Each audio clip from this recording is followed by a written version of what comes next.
বলছি পাঁচিলটা টপকাচ্ছেন কেন? পাঁচিলটা টপকাচ্ছেন কেন? পাঁচিলটা টপকাচ্ছেন কেন? আমি তাই জিজ্ঞেস করছি। আমি কি একবারও বলিনি? আমি কিন্তু একবারও যেতে না করিনি। আমি বলছি পাঁচিলটা টপকাচ্ছেন কেন? পাঁচিলটা এই কথা বলছি। আমি বলছি স্যার আপনি পাঁচিলটা টপকাচ্ছেন কেন?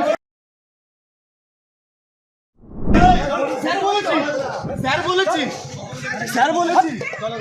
এই এই পুলিশ এই পুলিশ এই পুলিশ গাইডে দল গাইডে দল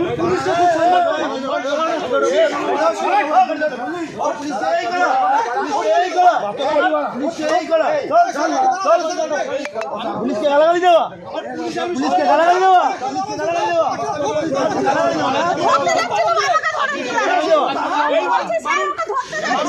এই বলে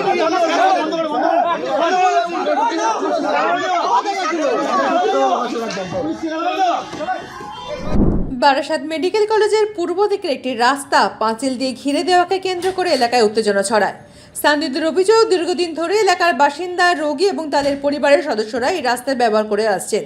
কিন্তু শুক্রবার হাসপাতাল কর্তৃপক্ষের ওই রাস্তা পাঁচিল তুলে বন্ধ করার কাজ শুরু করলে প্রতিবাদে সরব হন স্থানীয় মানুষ। এরপরে স্থানীয় বাসিন্দাদের সঙ্গে হাসপাতাল কর্তৃপক্ষের বচসা শুরু হয় এবং পরিস্থিতি উত্তপ্ত হয়ে ওঠে।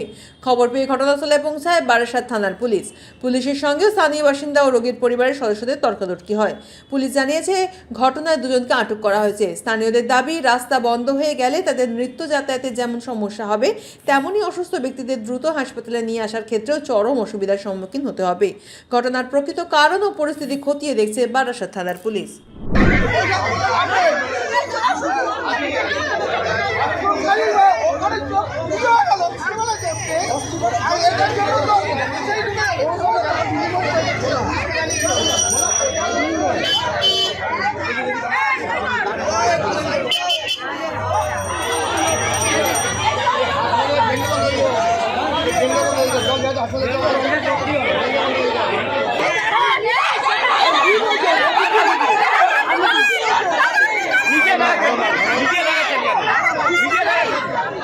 দিদিভাই কি হয়েছে কি হয়েছে কি হয়েছে কি হয়েছে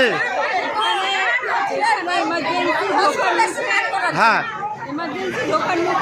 একটুখানি চলো একটুখানি আমরা ভেতরে রাস্তাতে হসপিটালে যাই আমাদের অতিরিক্ত অসুবিধা দেখি আমরা হেঁটে আসি সবসময় ব্যানে পয়সা আমাদের নেই আমরা হেঁটে যাই এসে দেখি এই জায়গাটা আটকে দিচ্ছে তাহলে আমরা কি করে যাবো আমার তাহলে আমার বাড়ি যেতে হবে তারপরে আমি ভ্যানে করে আমি হসপিটালে তাহলে আমি কি করবো আমি যদি রাস্তায় অসুস্থ হয়ে পড়ি তখন আমাদের কে দেখবে কিলোমিটার এখান থেকে নাকি সেই মোটমুটি যেতে হবে কাজীপাড়া থেকে তারপরে আমি হসপিটালে আসবো তাইলে রাস্তা এখন কি চাইছেন আপনারা কি চাইছেন এখন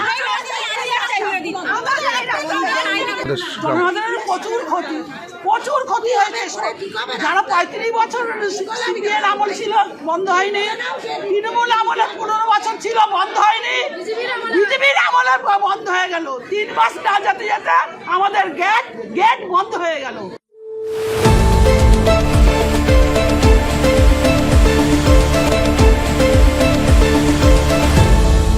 আপনারা দেখছেন এই বেলা বাংলা, শিরোনামে সবার আগে।